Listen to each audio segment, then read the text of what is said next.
Halo para pencinta kisah Sioyan, admin penjual Magnum Eceran kembali hadir untuk menemani kalian dalam petualangan epik Sioyan, sang calon penguasa 3000 alam. Siapkan diri kalian, karena episode ini akan membuat jantung berdebar kencang. Sebelum kita mulai, mari kita lihat kilas balik sedikit ke episode sebelumnya. Ingat bagaimana Sioyan bertemu dengan Yang Mulia Ratu kedua di alam Xuan Yin, pertemuan yang terjadi di sebuah pelelangan akbar yang penuh dengan harta karun tak terbayangkan. Yang Mulia Ratu benar-benar membuat semua orang terpukau dengan koleksi barang berharganya, sampai akhirnya, muncul seekor harimau kuno dengan armor emas yang mempesona. Armornya berkilauan, auranya begitu kuat, dan ternyata, hewan legendaris ini berasal dari dunia Taisu. Sontak, seluruh arena pelelangan gempar, harganya pun meroket hingga mencapai 30 miliar pil origin abadi. Namun, di saat semua orang masih terpukau dengan kemegahan harimau itu, sebuah ledakan dahsyat mengguncang arena, asap mengepul, debu beterbangan, dan harimau Taisu itu terbebas. Kekacauan pun tak terhindarkan. Tiba-tiba ada dua sosok kesatria di atas langit dengan aura ganas, dan mengatakan, berani sekali kalian melakukan hal ini kepada makhluk dari dunia Taisu. Kalian semua pantas mati di hadapan kami. Pria tersebut seketika tersenyum. Tiba-tiba pedang merah pun muncul di tangannya. Sosok tersebut mengangkat tangannya dan segera melambaikannya ke arah rumah lelang. Cahaya merah setinggi 100 meter menembus langsung ke seluruh rumah lelang. Dengan kilatan cahaya merah, rumah lelang benar-benar terpotong menjadi dua bagian. Di bawah cahaya merah ini, mereka yang kurang beruntung langsung tewas.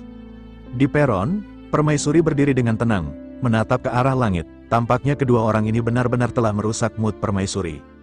Sementara itu, suara derap langkah seketika terdengar di udara, dan 100.000 penjaga dari kota Wanxiang mengepung kedua sosok tersebut dari segala arah. Pemimpin mereka segera berteriak, kalian benar-benar berani bersikap liar dan arogan di kota Wanxiang. Suara sosok ini benar-benar seperti guntur yang menggelegar di tengah hari bolong. Xiaoyan menyipitkan matanya, menatap ke arah sosok pria berjubah polos dengan jepit rambut kayu. Sosoknya terlihat seperti seorang sarjana yang berpendidikan. Xiaoyan menatap serius ke arah pria yang baru saja muncul dan memimpin para prajurit. Ia bergumam, ini adalah kekuatan spiritual yang lebih kuat di atas tingkat keadaan giok. Ini merupakan kekuatan spiritual legenda yang berada di tingkat maya.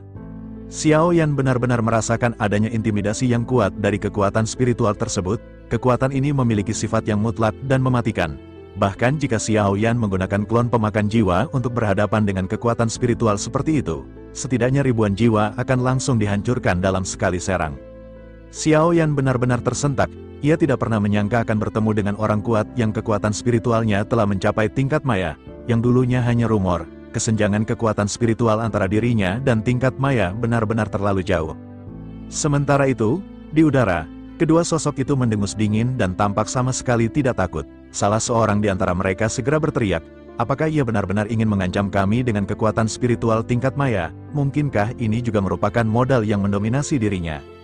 Setelah selesai berbicara, mereka segera memancarkan cahaya merah tua yang aneh. Cahaya ini dilesatkan ke udara, yang segera diikuti suara ledakan. Selanjutnya, cahaya merah ini menyebar ke segala arah, seolah-olah membentuk jaring untuk menutupi tempat tersebut. Pria yang terlihat rapi itu hanya mengerutkan kening. Sosoknya mengerahkan kekuatan spiritual, tetapi seolah-olah kekuatan spiritual tingkat mayanya telah dibatasi. Tampaknya ini merupakan dampak dari cahaya merah yang aneh yang sebelumnya dilesatkan dan menyelimuti area sekitar. Mereka berdua pun langsung kembali melesatkan pedangnya dan mengarah kepada para pasukan tersebut. Begitu pedang hendak menembus kepalanya, suara benturan logam terdengar, dan cahaya pedang merah segera dipukul mundur. Sesosok tubuh datang dari kejauhan dengan pedang di tangannya, membantu sosok pria yang rapi dari serangan itu. Sosok yang baru saja datang ini ternyata adalah Jiang Xiangyang. Xiaoyan menyipitkan matanya karena ia mengenali sosok ini. Ia juga mengalihkan pandangannya ke arah dua sosok yang baru saja melakukan serangan mendadak. Xiaoyan melihat armor yang mereka gunakan dan kembali menyipitkan matanya. Xiaoyan sedikit terkejut karena mereka semua mengenakan armor yang sama dengan klon Taiksu miliknya. Xiaoyan khawatir mereka di sini bukan hanya untuk menangkap harimau dari dunia Taiksu, melainkan untuk mencari klon Taiksu miliknya. Jika begitu, sungguh beruntung Xiaoyan telah menyegel klon Taiksu itu tepat pada waktunya. Di udara, suara lembut Jiang Xiangyang terdengar di telinga keduanya. Meskipun kalian berdua berasal dari dunia Taiksu, jangan lupa bahwa kalian saat ini berada di dunia sejati San Yin. Tidak peduli apakah kalian naga atau harimau, kalian semua benar-benar akan segera dihabisi. Sudahkah kalian mempertimbangkan konsekuensi apa yang akan kalian dapatkan dari tindakan arogan seperti ini? Pria yang sebelumnya melakukan serangan memandang ke arah Jiang Xiangyang tanpa rasa takut sama sekali di matanya. Sosoknya malas berbicara omong kosong dengan Jiang Xiangyang dan berniat untuk mengambil tindakan secara langsung. Namun, begitu ia hendak bergerak, tubuhnya tiba-tiba gemetar dan terhenti. Sosoknya lanjut berkata, "Cukup sampai di sini, dan aku akan membiarkan kalian beristirahat sejenak." Setelah selesai berbicara, sayap dari harimau Dewa Void seketika mulai bergetar. Kedua sosok ini berbalik dan memutuskan untuk pergi dari kota Wanxiang.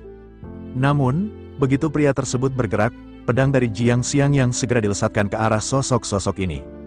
Menyadari hal tersebut, mereka berbalik dan melambaikan tangannya, membentuk perisai hitam. Perisai ini terbentuk dari armor yang ia kenakan. Boom, ledakan terjadi. Dan sosoknya berhasil memblokir serangan Jiang Xiangyang. Pria itu memandang ke arah Jiang Xiangyang dengan mata dingin. "Apakah kau mencari kematian?" teriaknya. Jiang Xiangyang tersenyum. "Dari mana kalian mendapatkan kepercayaan diri seperti itu? Apakah semua itu hanya berdasarkan adanya cangkang kura-kura di tubuh kalian? Tidak masuk akal bagi kalian untuk melarikan diri setelah mengganggu suasana hati permaisuri." Mendengar hal ini, kedua sosok itu seketika mencari-cari keberadaan permaisuri. Mereka tidak menemukan permaisuri, sebelum akhirnya salah seorang pria segera mulai berbicara dengan suara yang dalam. "Kami akan pergi hari ini, dan tidak akan ada di antara kalian yang bisa menghentikannya." Begitu keduanya selesai berbicara dan hendak kembali bergegas pergi, pada saat ini, kekuatan spiritual tingkat maya seketika kembali menyelimuti mereka. Kekuatan ini seperti tangan besar yang tak terlihat yang meraih langsung ke arah jiwa kedua sosok tersebut. Cahaya merah yang sebelumnya dilesatkan oleh mereka tidak bisa bertahan lama dan telah menghilang, sehingga pada saat ini tidak ada lagi batasan atas kekuatan spiritual milik pria sarjana itu. Pria rapi itu kembali berkata, "Karena kalian telah datang ke sini, mengapa kalian tidak tinggal sejenak untuk sedikit berbincang-bincang?" Dan membeli batagor pria yang pada saat ini tercekik oleh kekuatan spiritual itu, akhirnya membuka mulutnya dengan marah. "Kau memang bisa menghentikan kami hari ini. Tetapi kalian tentu harus memikirkan apakah kalian akan menyinggung dunia Taiksu atau tidak. Jika kalian bersikeras untuk bertempur, maka aku akan menemani kalian." Setelah selesai berbicara, Fight God Armor di tubuhnya kembali bersinar dengan cahaya merah tua. Jiang Xiangyang sedikit mengerutkan kening dan tidak menunjukkan rasa takut apapun, tampaknya di matanya. Meskipun mereka berdua memiliki Fight Guard Armor, mereka tetap bukan tandingan Jiang Xiangyang. Namun, Jiang Xiangyang juga tidak berani mengambil tindakan gegabah dan pada saat ini masih menunggu perintah permaisuri. Sementara itu, permaisuri menoleh dan menatap ke arah Xiao Yan di ruang kristal dan bertanya, "Bagaimana menurut Xiao Yan, apakah kita harus menghabisi sosok-sosok ini atau tidak?" Menanggapi hal tersebut, Xiao Yan sedikit terdiam dan merenung sejenak. Jika permaisuri berkata untuk membunuh atau tidak, dengan kata lain, permaisuri 100% yakin akan bisa menghabisi mereka berdua. Selama permaisuri memiliki kehendak, ia benar-benar tidak akan membiarkan keduanya pergi. Namun, Xiao Yan memikirkan lebih jauh dari hal tersebut. Ia akhirnya mengirimkan pesan secara diam-diam kepada permaisuri.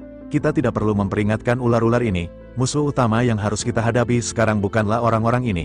Aku memang ingin membunuh mereka, tetapi tidak di sini, apalagi sekarang. Demi bintang ini, sebaiknya biarkan mereka bergegas pergi kali ini." Begitu permaisuri mendengar hal ini, matanya kembali berubah menjadi bulan sabit. Permaisuri pun seketika berkata kepada Jiang Xiangyang, "Biarkan mereka pergi. Kata suamiku, kita harus menyelamatkan nyawa orang-orang ini kali ini. Masih belum terlambat untuk membunuh mereka di masa depan." Jiang Xiangyang seketika tercengang mendengar kata-kata dari permaisuri. Sosok lelaki yang terlihat terpelajar, yang diketahui bernama Yuan Li, juga benar-benar ikut tercengang. Namun, pada akhirnya mereka hanya bisa menghela napas dengan penyesalan, dan niat membunuh mereka segera ditarik. Di langit, kedua pria itu akhirnya menemukan posisi permaisuri dan memandangnya.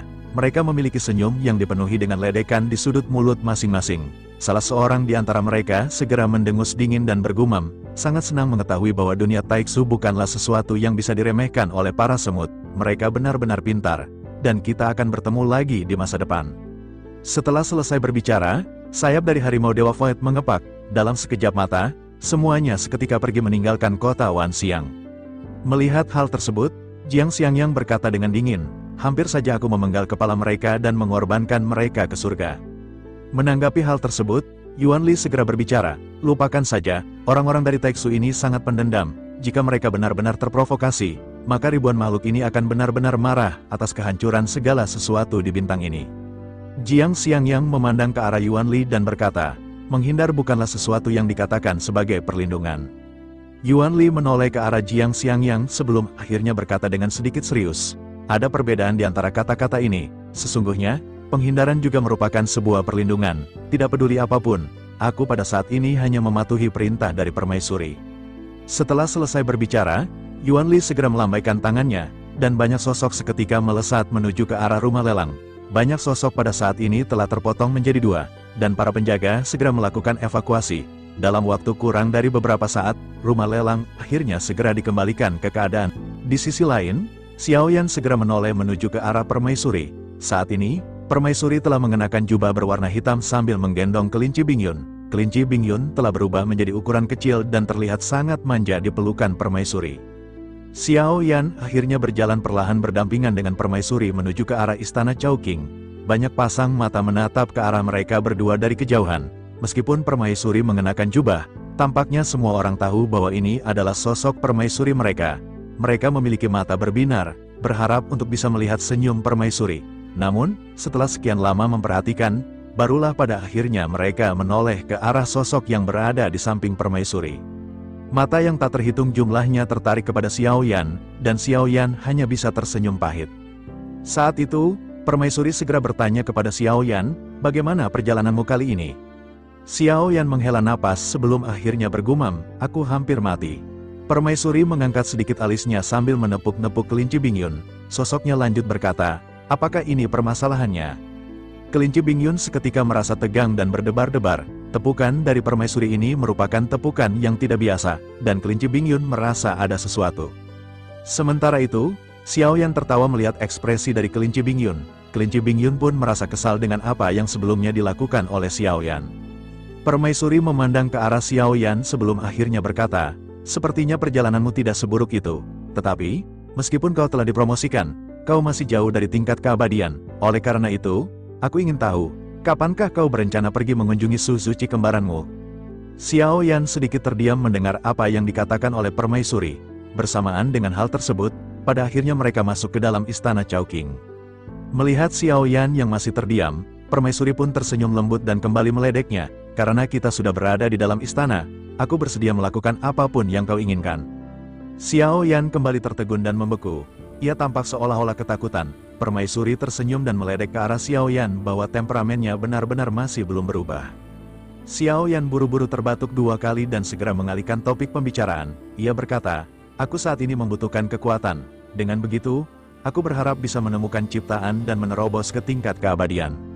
Permaisuri mengangguk, "Jika kau membutuhkan kekuatan sekarang, aku ingin tahu apakah kau ingin menghabisi Suzu. Jika kau menginginkan hal tersebut, aku akan bisa membantumu menghabisinya." Xiaoyan tertegun mendengar apa yang dikatakan oleh permaisuri. Xiaoyan tahu bahwa dengan kekuatan permaisuri dan orang-orang kuat di belakangnya, hal tersebut bukanlah hal yang mustahil. Tetapi, Xiaoyan pada saat ini tidak berniat untuk melibatkan permaisuri dalam hal ini. Bagaimanapun, Xiaoyan harus mengambil kekuatan alam dari Zhu Qi dengan tangannya sendiri. Meskipun begitu, Xiaoyan benar-benar penasaran dengan kekuatan di belakang permaisuri. Ia mau tidak mau segera bertanya dengan rasa ingin tahu, "Jika kita bertempur melawan istana Dewa Pemburu, seberapa yakinkah kau bahwa kita akan menang?"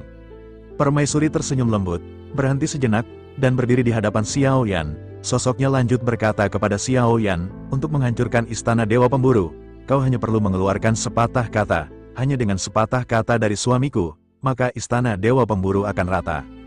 Xiaoyan kembali tertegun. Ia dengan jelas bisa menyadari kekuatan di balik permaisuri. Namun, meskipun begitu, Xiaoyan masih tetap dengan pendiriannya.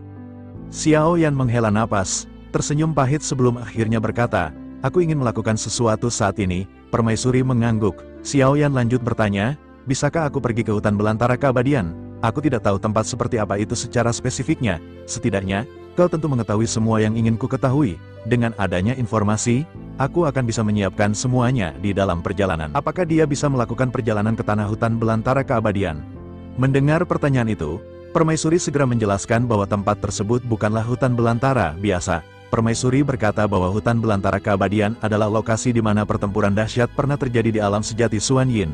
Pertempuran itu begitu mengerikan hingga menyebabkan banyak makhluk keabadian tewas dan kematian merekalah yang pada akhirnya membentuk ruang yang unik ini. Lebih tepatnya, jelas permaisuri, tempat itu bukanlah hutan belantara lebat, melainkan reruntuhan luas bekas pertempuran kolosal. bahkan bisa dikatakan sebagai tempat pemakaman bagi para makhluk keabadian yang gugur. Meskipun terdengar menyeramkan, tempat itu menyimpan berkah melimpah. Di ruang ini, diperkirakan banyak harta karun, baik itu douki maupun peninggalan makhluk keabadian, yang masih tersimpan. Seseorang pasti bisa menemukan berkah yang sangat dibutuhkan di dalamnya. Mendengar deskripsi itu, Xiao Yan terlihat sangat tertarik. Ia bergumam dalam hati, bukankah itu hal yang sempurna? Permaisuri tersenyum melihat antusiasme Xiao Yan. Ia mengingatkan Xiao Yan bahwa hutan belantara keabadian adalah salah satu area terlarang di alam sejati Xuan Yin. Bahkan jika seseorang memiliki kekuatan tingkat keabadian, dia bisa langsung tewas di sana jika tidak berhati-hati, ucapnya. Permaisuri memikirkan risiko tersebut dan menawarkan diri. Jika Xiao Yan ingin pergi ke sana, saya bersedia menemani Anda, katanya lembut. Xiao Yan terkejut sejenak. Setelah terdiam, ia bertanya, apakah kita tidak akan membawa kelinci Bingyun? Permaisuri malah membalas dengan nada menggoda, apakah Anda tidak ingin menghabiskan waktu berduaan saja dengan saya? Mendengar godaan itu, Xiao Yan hanya bisa tersenyum pahit. Dia berdeham pelan, sementara Permaisuri terlihat tersipu manis. Kelinci Bingyun, yang saat itu berada dalam pelukan Permaisuri, sama sekali tidak mengeluarkan suara. Xiao Yan segera kembali pada pokok pembicaraan dan bertanya, kapan kita akan berangkat? Apakah Anda benar-benar terburu-buru? Balas Permaisuri. Ia menyarankan Xiao Yan untuk beristirahat terlebih dahulu setelah kembali dari perjalanan jauh. Permaisuri juga berencana untuk mengirim seseorang mencari informasi tambahan mengenai hutan belantara keabadian selama beberapa hari ke depan. Xiao Yan mengangguk setuju. Permaisuri kemudian mendekati Xiao Yan. Aroma lembut dari tubuh Permaisuri seketika menyeruak, memenuhi indera penciuman Xiao Yan. Dalam sekejap mata, suasana hati Xiao Yan terasa semakin rumit. Tiba-tiba, Permaisuri memeluk Xiao Yan. Xiao Yan hanya bisa terdiam kaku. Permaisuri berbisik lembut di telinganya, sebenarnya, kita masih bisa melakukan sesuatu. Tubuh Xiao Yan seketika menegang mendengar usul itu. Permaisuri sedikit menyeringai nakal dan bertanya, apakah Anda takut? Xiao Yan segera melepaskan pelukan Permaisuri dan berkata bahwa dia tidak takut. Namun, pada saat yang sama, Permaisuri melirik ke arah tertentu pada tubuh Xiao Yan. Wajahnya merona, dan Xiao Yan menyadari arti tatapan itu. Xiao Yan tersenyum masam dan berkata, saya ini normal. Permaisuri hanya tersenyum dan berkata, biar saya memeriksanya. Terkejut, Xiao Yan segera mengalihkan pembicaraan. Apakah ada hal menarik di kota Wanxiang? Bagaimana jika kita berjalan-jalan bersama sekarang? Permaisuri hanya tersenyum manis, melihat upaya pengalihan yang dilakukan Xiao Yan. Sementara itu, di luar Aula Yao King, terdapat sebuah bangunan dengan loteng yang menjulang tinggi, memungkinkan pemandangan keseluruhan Aula Yao King terlihat jelas. Di loteng itu, berdiri dua sosok wanita yang sebelumnya dikirim oleh Zuchi untuk mengintai Xiao Yan. Keduanya sedang berbincang. Mereka telah mendapatkan informasi mengenai Yan Wei. Salah satu dari mereka berkata, Yan Wei benar-benar telah dikalahkan. Seperti yang sudah diduga oleh penguasa istana, mereka menduga Permaisuri telah menyiapkan banyak orang kuat di sekitarnya. Kabar juga menyebutkan bahwa sosok yang mengalahkan Yan Wei adalah Jiu Ying, yang tersembunyi di dalam jurang Taiking.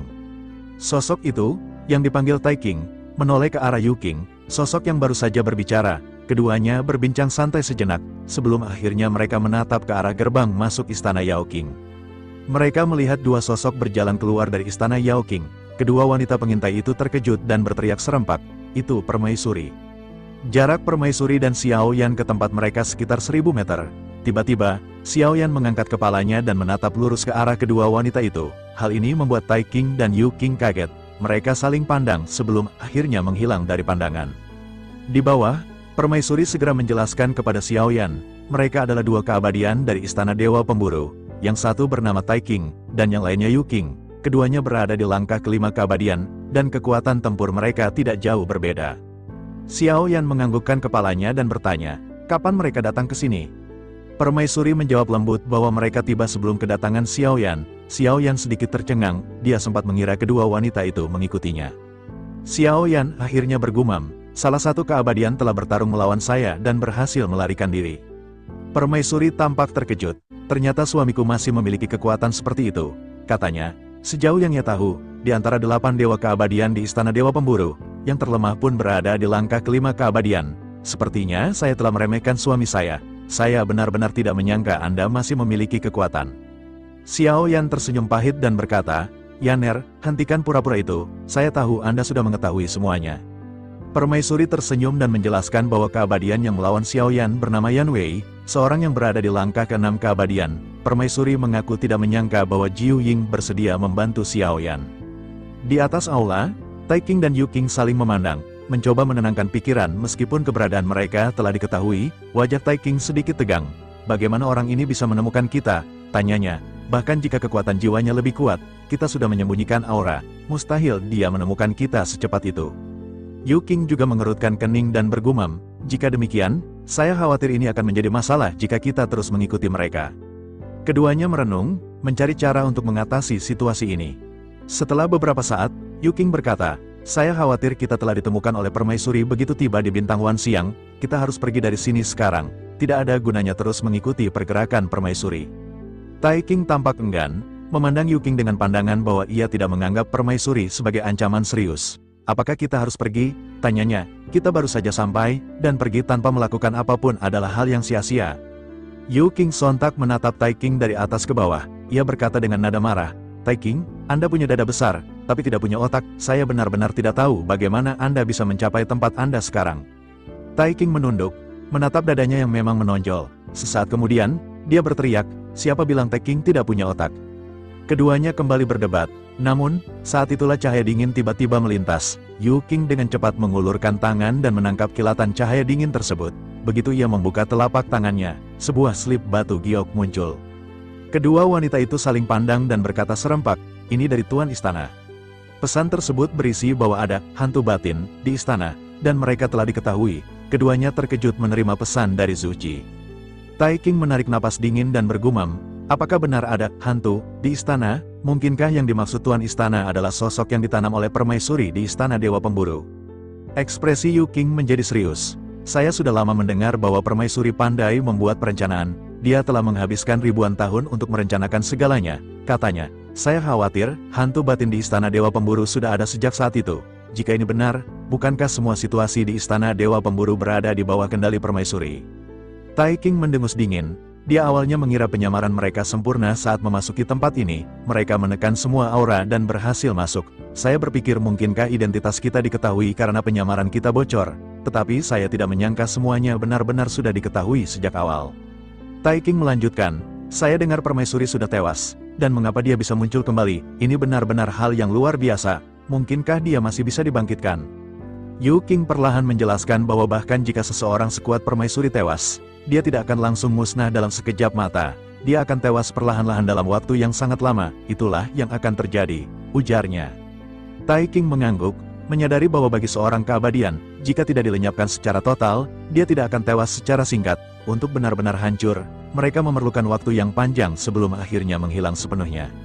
Yu King juga menjelaskan bahwa tingkat yang disebut keabadian belum bisa disebut sebagai sosok yang abadi seutuhnya. Ada yang disebut dewa keabadian, yang levelnya lebih tinggi dari kaisar keabadian. Keabadian yang tersebar saat ini adalah kaisar keabadian, sementara yang lebih tinggi adalah dewa keabadian, dan hanya kekuatan dewa keabadian yang benar-benar tidak akan bisa terhapus oleh waktu. Kekuatan keabadian pada langkah pertama kaisar keabadian hanya berada di jantung. Begitu kekuatannya meningkat, ia akan diintegrasikan ke dalam meridian, daging, serta tulang. Itulah mengapa makhluk keabadian memiliki kemampuan pemulihan yang sangat ekstrim. Selain itu, langkah pertama keabadian masih belum bisa dikatakan sebagai makhluk keabadian sejati. Baru setelah melewati langkah ketiga keabadian, seseorang dapat dikatakan sejajar dengan keabadian terkuat lainnya. Setelah merenung, keduanya kembali merumuskan langkah selanjutnya. Yu King berkata, persembunyian kita selanjutnya tidak banyak berguna. Memasuki bintang Wan Xiang berarti memasuki jangkauan pengawasan permaisuri. Setiap gerakan kita tidak akan lepas dari pandangannya. Oleh karena itu, mereka hanya bisa mengikuti perintah kepala istana. Kita harus berusaha mendekat, tetapi jangan membuat permusuhan, ucap Yu King. Karena permaisuri tidak memilih membasmi kita sejak awal, mungkin dia tidak ingin bertarung dengan Istana Dewa Pemburu. Selain itu, perintah batu giok dari Tuan Istana juga menunjukkan bahwa Tuan Istana telah tiba di kota Wan Xiang. Kita hanya perlu menunggu kabar lanjutan. Tai King mengangguk setuju dengan Yu King. Sementara itu, kembali pada Xiao Yan dan permaisuri yang masih berjalan-jalan santai, Xiao Yan mencoba banyak makanan di kota Wan Xiang. Dalam perjalanannya, Xiao Yan bertanya, seberapa besar kekuatan yang dimiliki Taiksu di alam sejati Xuan Yin? Permaisuri dengan lembut menjelaskan, sepertinya ada sekitar 100. Xiao Yan sedikit terkejut dan bertanya, apakah mereka semua keabadian? Ia berpikir jika 100 orang ini semuanya adalah keabadian, maka itu adalah tim yang sangat menakutkan. Permaisuri tersenyum dan berkata bahwa mereka mirip dengan apa yang pernah dilihat Xiao Yan sebelumnya. Mereka bukanlah keabadian sesungguhnya, tetapi armor mereka, yang disebut Void God Armor, dapat memberi mereka kekuatan keabadian. Permaisuri menyebutnya keabadian semu. Setelah melenyapkan keabadian dari alam sejati Xuan Yin, Xiao Yan dapat mengambil esensi dan darah mereka untuk mendapatkan kekuatan keabadian. Xiao Yan mengangkat alisnya, ini adalah sesuatu yang tidak pernah terpikirkan olehnya. Ternyata Void God Armor bisa memiliki kemampuan yang begitu menakutkan. Xiao Yan menyipitkan matanya dan bergumam, saya khawatir mereka adalah ancaman terbesar. Menanggapi hal itu, Permaisuri berkata bahwa Xiao Yan pasti sudah melihat sesuatu yang mendasar. Invasi dunia Taiksu ke Sensi pasti akan terjadi, dan mereka akan mengerahkan kekuatan penuh. Jelasnya, mereka bersedia membayar mahal untuk ini, dan mereka benar-benar tidak memiliki jalan keluar lain. Xiao Yan menganggukkan kepalanya. Dia memandang Permaisuri dengan serius dan bertanya, dalam pertempuran antara Taiksu dan Sensi, pihak mana yang menurut Anda memiliki peluang menang yang lebih tinggi? Permaisuri kembali tersenyum. Taiksu memang lebih kuat daripada Sensi dalam hal teknologi, tetapi Anda tidak perlu meremehkan diri sendiri, ujarnya. Kekuatan keabadian Taiksu yang sebenarnya jauh lebih sedikit jika dibandingkan dengan dunia Sensi karena masalah sumber daya, sehingga mereka hanya dapat mengembangkan teknologi untuk menebusnya. Ia juga menambahkan bahwa dia tidak terlalu jelas mengenai latar belakang dunia Sensi itu sendiri, tetapi upaya putus asa Taiksu untuk menyerang Sensi pasti didasarkan pada latar belakang keagungan Sensi. Xiao Yan menganggukkan kepalanya. Meskipun Permaisuri memberikan jawaban yang spesifik, Xiao Yan menghela napas dan teringat sesuatu. Ia mengeluarkan petak gambar rusak dan slip batu giok lalu menyodorkannya kepada Permaisuri. Saya mendapatkan gambar rusak dan slip batu giok tentang hutan belantara keabadian. Katanya, saya ingin tahu apakah Anda bisa melihat informasi apapun di sini. Permaisuri melihat gambar-gambar rusak dan slip batu giok yang diletakkan di atas meja. Kelinci Bing Yun juga melihatnya dengan tatapan ingin tahu. Permaisuri akhirnya berkata, ini ditinggalkan oleh Raja Iblis Tianhe, ia ingin tahu dari mana asal batu giok ini. Xiao Yan menjelaskan, apakah Anda ingat 7 pedang dewa pembunuh? Permaisuri mengangguk, dan Xiao Yan melanjutkan, saya telah menukarnya dengan benda tersebut. Permaisuri kembali mengangguk, mengerti mengapa Xiao Yan bersaing untuk mendapatkan benda ini di pelelangan. Permaisuri mengerutkan kening dan bergumam, benda ini ribuan kali lebih berharga daripada pedang tersebut. Xiao Yan sedikit terdiam sebelum akhirnya berkata, mungkin untuk makam pedang dewa gila, pedang bernilai puluhan juta kali lipat daripada benda ini. Tampaknya, kebutuhan yang berbeda secara alami akan memiliki nilai yang berbeda. Permaisuri mengangguk, setuju dengan logika Xiao Yan. Ia kemudian bertanya, apakah Anda berencana pergi ke hutan belantara keabadian untuk menemukan Raja Iblis Tianhe? Xiao Yan menganggukkan kepalanya dan bergumam, semakin cepat kita berangkat, semakin baik, saya tidak lagi punya banyak waktu dan harus bergegas. Permaisuri tersenyum, jika begitu, kita akan segera berangkat. Sesaat setelah perkataan Permaisuri terdengar, beberapa sosok tiba-tiba muncul mengelilingi Xiao Yan dan Permaisuri. Semuanya dengan hormat menangkupkan tangan. Xiao Yan menyadari bahwa mereka adalah para pelindung Permaisuri. Ada juga sosok Yu Chan di antara mereka. Dengan mata menawan, membuat Xiao Yan sedikit memalingkan pandangannya. Permaisuri berkata perlahan, kalian tidak perlu mengikuti saya kali ini. Saya bisa menemani suami saya dalam perjalanan ini. Kalian bisa menunggu sampai saya memiliki pengaturan lainnya. Mendengar ini, Jian Xiang yang sedikit mengerutkan kening. Ia berkata dengan cemas, lebih baik saya pergi bersama Anda. Permaisuri, Istana Dewa Pemburu akan segera bergerak dan pasti akan mengambil tindakan jika Anda pergi sendiri. Permaisuri memandang Jian Xiang yang dan berkata tanpa ragu, kalian bisa pergi ke Istana Abadi Nirvana. Kalian harus membuat persiapan karena perang akan segera datang. Setelah mengatakan itu, ia menepuk kelinci Bing Yun. Kelinci Bing Yun membesar, dan Permaisuri segera duduk bersila di atasnya. Xiao Yan juga akhirnya menaiki punggung kelinci Bing Yun, mengikuti isyarat Permaisuri. Sebelum mereka bergegas pergi, sesosok tubuh tiba-tiba muncul di hadapan mereka. Sosok ini adalah Yuan Liang. Ia menangkupkan tangan ke arah Permaisuri dan bertanya, apakah Permaisuri akan pergi? Tindakan Yuan Liang ini menyebabkan keributan di antara orang-orang di kota. Seorang penguasa istana menghormati seorang wanita di atas punggung kelinci, yang berarti identitas wanita ini pasti lebih tinggi dari penguasa istana itu sendiri. Permaisuri mengangguk, saya akan pergi keluar dengan suami saya. Dengan begitu, akan ada waktu bahagia untuk Yuan Liang selama periode ini, katanya. Mendengar kata-kata, suami, keluar dari mulut Permaisuri, Yuan Liang tiba-tiba menatap ke arah Xiao Yan dan sedikit mengerutkan kening. Yuan Liang akhirnya tertegun sejenak sebelum berkata, jika begitu, saya mengerti. Permaisuri dapat yakin karena semua akan berjalan sesuai rencana. Permaisuri mengangguk, kelinci Bing Yun dengan cepat meninggalkan kota Wanxiang. Semua orang terkejut melihat kelinci bersama wanita yang melayang di atas langit Wanxiang, terbang dilarang di kota tersebut. Namun tanpa diduga, Bahkan penguasa istana tidak bergeming. Hal ini menjelaskan bahwa karakter wanita tersebut bukanlah karakter yang sederhana. Hanya sedikit yang tahu bahwa itu adalah sosok permaisuri, sementara mayoritas masih kebingungan. Anak dari permaisuri. Di sisi lain, Xiao Yan terlihat terdiam dengan ekspresi sedikit tidak nyaman. Ia berpikir, mungkinkah sosok Yuan Liang yang terlihat rapi ini adalah anak dari permaisuri? Xiao Yan memiliki beberapa spekulasi sebelum akhirnya permaisuri menoleh ke arahnya. Ia bertanya, apakah ada sesuatu yang mengganggu pikiran suami saya? Xiao Yan tersadar dan menggelengkan kepalanya sambil tersenyum masam. Xiao Yan menghela napas dan bertanya, berapa lama waktu yang kita butuhkan untuk mencapai tanah hutan belantara keabadian? Permaisuri menjawab, dengan kecepatan penuh, perlu waktu beberapa bulan untuk sampai. Xiao Yan menganggukkan kepalanya, ia memutuskan untuk memanfaatkan waktu yang singkat ini. Xiao Yan mulai memejamkan mata, memutuskan untuk melakukan istirahat. Bulan-bulan penuh godaan melihat Xiao Yan seolah ingin tidur siang. Permaisuri seketika mendekat, permaisuri langsung jatuh ke pelukan Xiao Yan. Jari-jarinya yang ramping mulai mengelus dada Xiao Yan. Tubuh lembutnya benar-benar melingkari tubuhnya saat ia mulai berbicara. Sudah lama sekali, katanya, biarkan saya melakukan sesuatu kepada suami saya. Mata Xiao Yan agak melotot, ia menyadari apa yang akan dilakukan permaisuri. Kelinci itu masih berada di sini, katanya segera. Selain itu, saya juga khawatir tempat ini tidak cocok untuk baku hantam. Xiao Yan terdiam karena mendapati bahwa tubuhnya tidak terkendali. Dia menghela napas dan bergumam dalam hati, ini benar-benar sudah berakhir. Permaisuri bahkan lebih kejam daripada yang mulia ratu. Dia benar-benar tidak memiliki kesempatan untuk melawan. Xiao Yan hanya bisa memejamkan mata, sama sekali tidak bisa menolak. Suara permaisuri kembali terdengar di telinganya. Meskipun suami saya menolak, menurut saya tubuhnya masih sangatlah jujur, godanya. Xiao Yan kembali melotot dan benar-benar terkejut. Api gairah seketika melonjak. Permaisuri segera berkata, suamiku, jangan khawatir, saya telah menyembunyikan aura kita. Kita tidak akan terlihat oleh siapapun, dan tidak ada yang bisa melihat apa yang kita lakukan. Anda harap rileks. Xiao Yan tersenyum pahit. Bukankah ada kelinci Bing Yun di sini, pikirnya. Namun, sekarang setelah semuanya terjadi seperti ini, Xiao Yan hanya bisa menghela napas dan pasrah. Ia juga menyadari bahwa ia sudah tidak mengenakan pakaian. Sosok indah permaisuri juga sudah berbaring di sampingnya. Xiao Yan pada akhirnya hanya bisa pasrah. Sementara itu, kelinci Bing Yun hanya merasakan adanya keributan di atas punggungnya. Kelinci itu sama sekali tidak terlalu mempedulikan hal tersebut. Tampaknya, Yang Mulia dan Permaisuri sudah sering melakukan hal seperti ini di atas punggungnya, sehingga kelinci Bing Yun sudah terbiasa. Pada akhirnya, selama beberapa bulan penuh, Xiao Yan sama sekali tidak bisa tidur sedikitpun. Suara Xiao Yan terasa lemah saat bertanya, apakah kita akan segera sampai?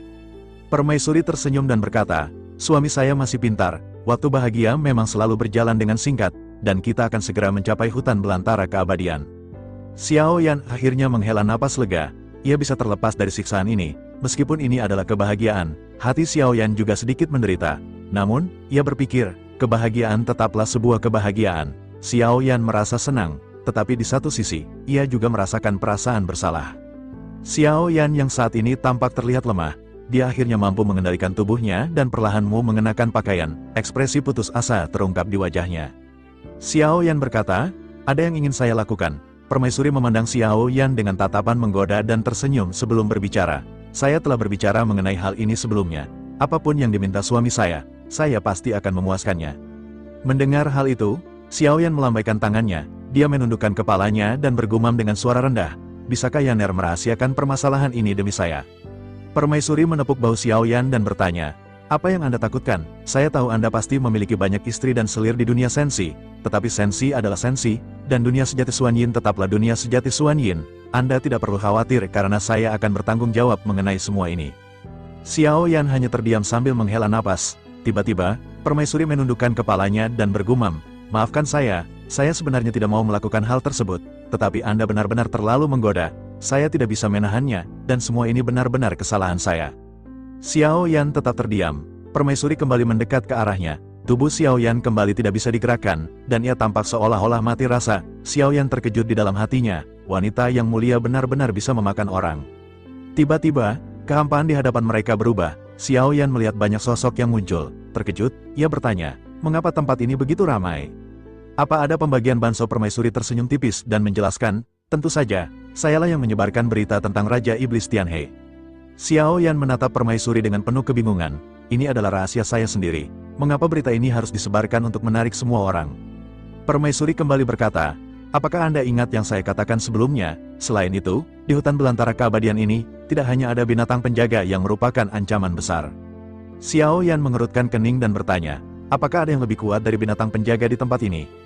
Permaisuri sedikit tersenyum sebelum menjelaskan bahwa selain binatang penjaga, yang benar-benar menakutkan di hutan belantara keabadian adalah aturan misterius yang terkandung di dalamnya. Aturan aneh dan misi uji coba. Xiao Yan mengerutkan kening mendengar tentang aturan misterius. Permaisuri menjelaskan, hutan belantara keabadian adalah ruang unik yang terbentuk setelah kematian banyak makhluk keabadian. Ini bukanlah sebuah ruang, melainkan perpaduan dari keinginan atau kehendak orang-orang kuat keabadian yang telah gugur. Meskipun mereka yang masuk tidak langsung dilenyapkan, jika mereka melanggar aturannya, mereka akan tewas. Kecuali seseorang memiliki kekuatan absolut, barulah ia bisa melangkah pergi dengan aman. Xiao Yan benar-benar terkejut dengan peraturan ini. Karena tidak mengetahui aturannya, ia bertanya, apakah Anda mengetahui aturan tersebut? Permaisuri mengangguk, saya hanya tahu beberapa aturannya. Jawabnya, salah satunya adalah tidak memercikkan darah ke tanaman apapun. Xiao Yan kembali mengerutkan kening, itu adalah aturan yang aneh. Seseorang akan diburu oleh semua makhluk yang berada di hutan belantara keabadian. Masih banyak aturan misterius dan aneh lainnya. Yang permaisuri ketahui saat ini adalah, mereka tidak boleh bernyanyi di dalam tempat ini, tidak boleh mengumpat, tidak boleh memanggil seseorang dengan nama aslinya, dan tidak boleh buang air kecil ataupun besar dimanapun. Xiao Yan tersenyum pahit, aturan ini terlalu aneh. Dia mungkin bisa menahan diri untuk tidak bernyanyi atau mengumpat, tetapi jika berkaitan dengan buang air kecil atau besar, bukankah itu sangat sulit untuk dihindari? Permaisuri kembali menjelaskan, karena hutan belantara keabadian ini terbentuk setelah kematian banyak makhluk keabadian, tentu saja aturannya juga dibentuk oleh sisa-sisa wasiat yang mereka tinggalkan. Aturan yang baru saja ia sebutkan hanyalah sebagian kecil, dan masih ada banyak aturan lain. Ini adalah daftar yang bisa Anda lihat, katanya, sambil menyerahkan slip batu giok yang berisi segala macam aturan aneh. Xiao Yan menatap banyaknya aturan ini dan hanya bisa terdiam, tidak bisa berkata-kata. Permaisuri melanjutkan, seiring berjalannya waktu, tidak sedikit makhluk keabadian yang dilenyapkan oleh aturan di sini. Makhluk keabadian yang telah dilenyapkan ini menghasilkan keinginan baru, yang dengan sendirinya membentuk aturan baru di tempat tersebut.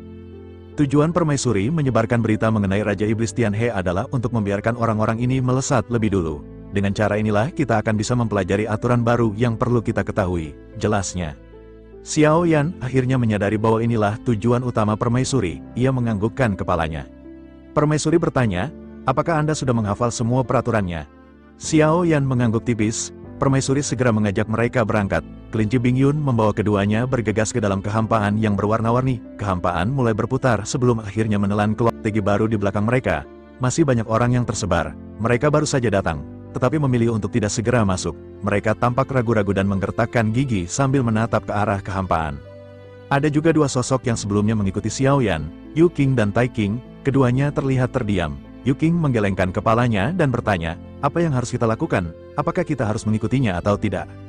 Keduanya kembali terdiam dalam keheningan sebelum akhirnya menghela napas.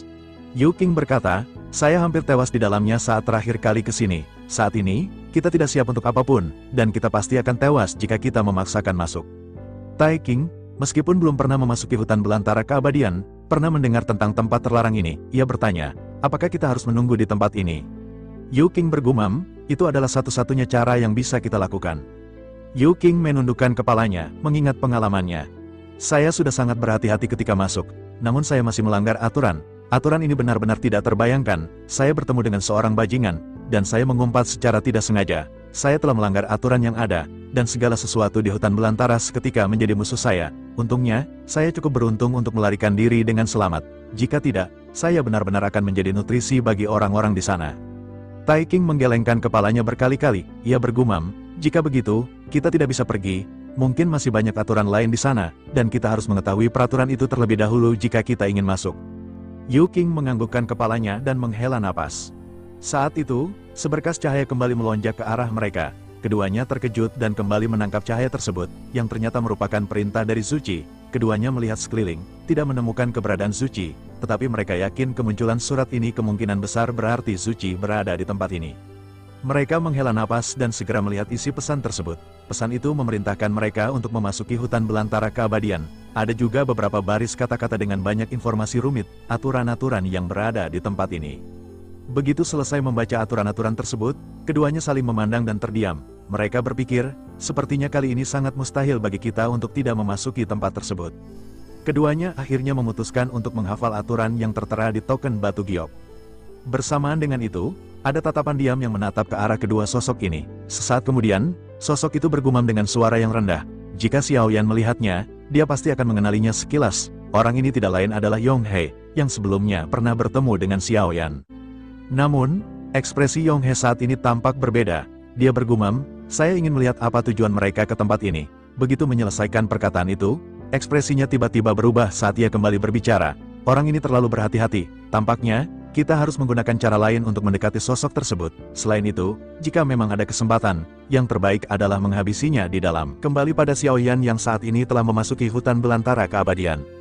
Xiao Yan benar-benar terkejut dengan ruang yang dipenuhi dengan kehidupan. Ada banyak semak-semak lebat dan pepohonan menjulang tinggi yang terlihat menembus langit. Udara di sekitar juga tampak memiliki energi yang melonjak. Tampaknya, meskipun seseorang tidak mendapatkan berkah di tempat ini, hanya dengan berlatih di dalamnya, itu sudah sangat cukup. Origin Ki di sini benar-benar sangat murni, membuat Xiao Yan merasa takjub. Xiao Yan menghirup udara dalam-dalam dan matanya tiba-tiba menyusut. Ia bergumam, berapa banyak sosok keabadian yang terjatuh di sini untuk menciptakan ruang yang menakutkan ini. Ia mendecakkan lidahnya, tidak bisa tidak mengagumi tempat tersebut.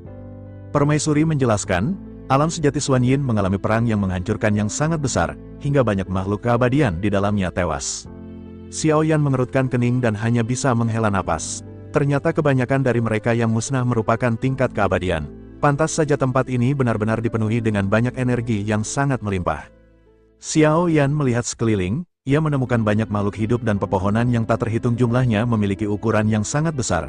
Di kejauhan, ia menatap ke arah banyak monster kerak yang sangat tinggi. Xiao Yan tampak seperti seekor semut jika harus berhadapan dengan monster-monster tersebut. Xiao Yan merasa takjub dan tiba-tiba memiliki sebuah ide berani. Ia bergumam, jika saya dapat membawa tempat dengan sumber daya yang begitu megah ini kembali ke dunia sensi, maka kita akan menciptakan lebih banyak orang kuat tingkat keabadian di sana.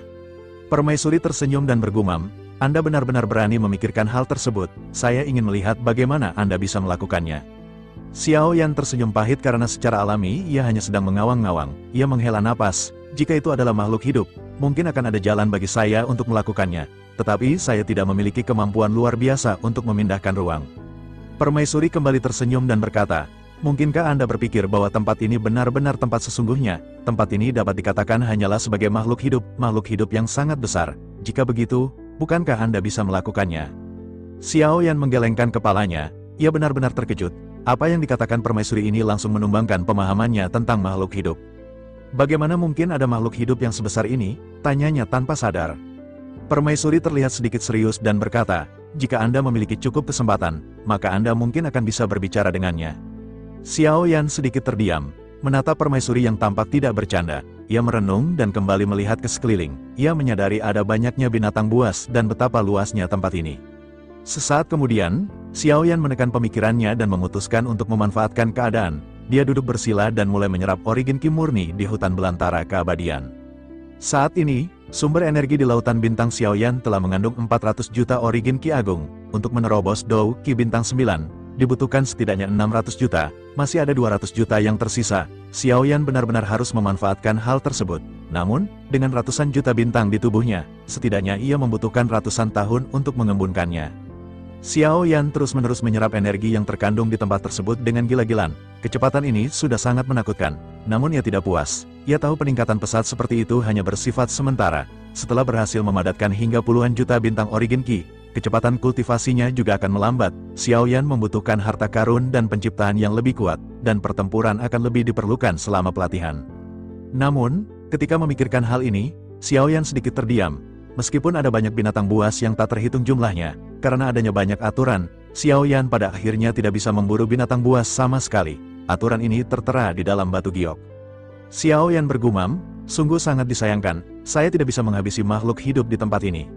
Mendengar apa yang dikatakan Xiao Yan, permaisuri bertanya, mengapa Anda tidak bisa membunuh makhluk-makhluk di tempat ini? Xiao Yan memandang ke arah permaisuri dengan sedikit curiga sebelum akhirnya berkata, bukankah ada peraturan di slip batu giok yang Anda berikan, yang menyatakan bahwa seseorang tidak boleh membunuh binatang buas? Permaisuri tersenyum dan menganggukkan kepalanya, itu memang benar, tetapi saya memiliki hubungan yang baik dengan makhluk yang merupakan tempat ini, katanya. Oleh karena itu, tidak akan bermasalah jika suami saya bersikeras untuk menghabisi ratusan di antara mereka. Xiao Yan tertegun. Setelah waktu yang lama, dan setelah ia menghafal banyak aturan, tampaknya peraturan ini sama sekali tidak berlaku bagi permaisuri. Xiao Yan dipenuhi dengan kebingungan dan segera kembali bertanya, "Jika begitu, mengapa Anda memimpin banyak orang ke tempat ini? Mungkinkah mereka bukan untuk menguji aturan-aturan yang berada di tempat ini?" Permaisuri tertawa perlahan, "Saya khawatir perjalanan kali ini terlalu membosankan. Oleh karena itu, saya ingin membuat tempat ini lebih hidup." Jawabnya, "Itu merupakan alasan kedua mengapa saya mengirim banyak orang." Xiao Yan menggelengkan kepalanya, "Jika orang-orang ini tidak serakah, mereka juga tidak akan masuk ke tempat ini. Karena keserakahan inilah mereka memutuskan untuk masuk mencari berkah, dan tentu saja mereka sudah siap untuk kehilangan nyawa kapan saja." Bersamaan dengan Xiao Yan yang berbincang-bincang, tiba-tiba terdengar sebuah suara gemuruh di kejauhan. Banyak sosok tampak terlihat berkelahi dengan puluhan binatang nyamuk raksasa. Binatang nyamuk ini setinggi puluhan meter dan mengepung beberapa sosok yang kuat.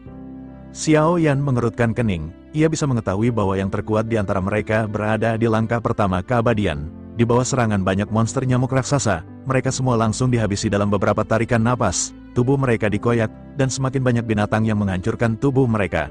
Bahkan darah yang terciprat di daun tampak terlihat diserap. Sepertinya semua makhluk hidup di tempat ini benar-benar menyerap apapun yang berasal dari sumber energi. Hal ini benar-benar sesuatu yang sangat menakutkan bagi Xiao Yan. Permaisuri bertanya, "Apakah Anda telah melihatnya? Hal ini benar-benar sangat menakutkan. Tetapi suami saya jangan khawatir.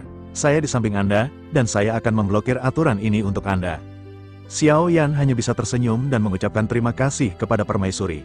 Bersamaan dengan itu, monster-monster yang baru saja menyerap mayat-mayat sosok yang baru saja mereka kalahkan segera menoleh ke arah Xiao Yan. Mereka seketika bergegas melesat dengan kecepatan tinggi. Xiao Yan terkejut, ia bergumam, "Kita belum melanggar aturan apapun." Permaisuri masih tersenyum dan bergumam, "Jangan gugup, makhluk-makhluk ini hanya akan melintas dan tidak akan menyerang. Selain itu, kita juga akan segera sampai ke tempat tujuan kita."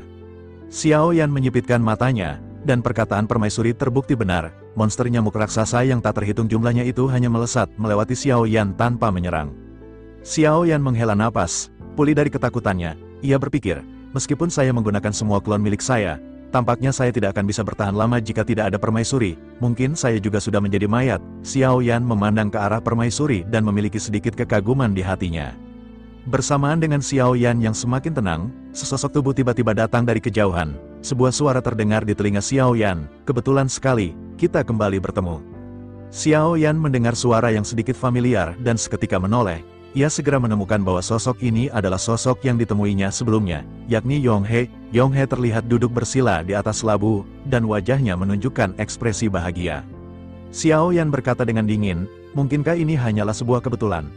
Ekspresi Yong He sedikit berubah, merasakan niat membunuh yang terpancar dari Xiao Yan. Ia buru-buru berbicara dengan tergesa-gesa, "Saudara, jangan salah paham, saya tidak mengikuti Anda dan hanya kebetulan mendapatkan berita tentang Raja Iblis Tianhe. Saya berniat untuk mencari keberuntungan, dan tampaknya sudah ditakdirkan bahwa kita akan bertemu lagi."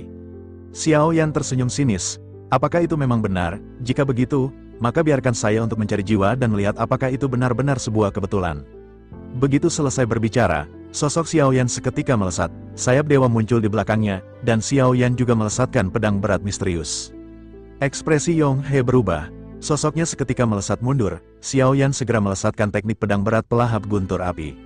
Melihat hal tersebut, Yong He menepuk labu, dan uap air yang agung menyembur keluar dari labu tersebut. Kedua serangan saling bertemu sebelum akhirnya saling menghancurkan.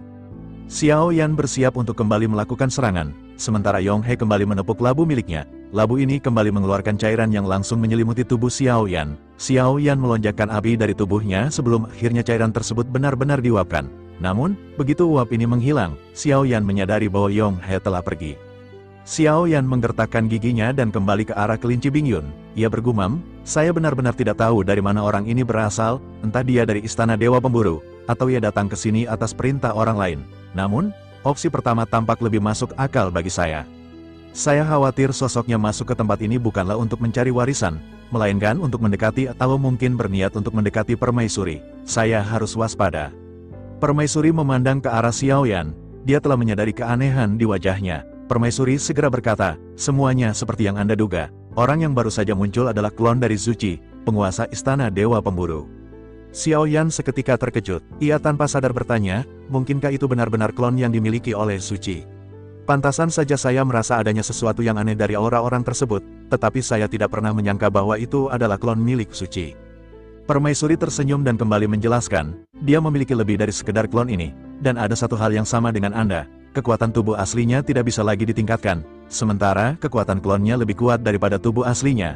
Selain itu, tampaknya hanya ada sedikit orang yang tahu bahwa dia memiliki sebuah klon. Xiao Yan kembali dikejutkan dengan apa yang dikatakan permaisuri. Xiao Yan hanya bisa menghela napas karena semua ini benar-benar di luar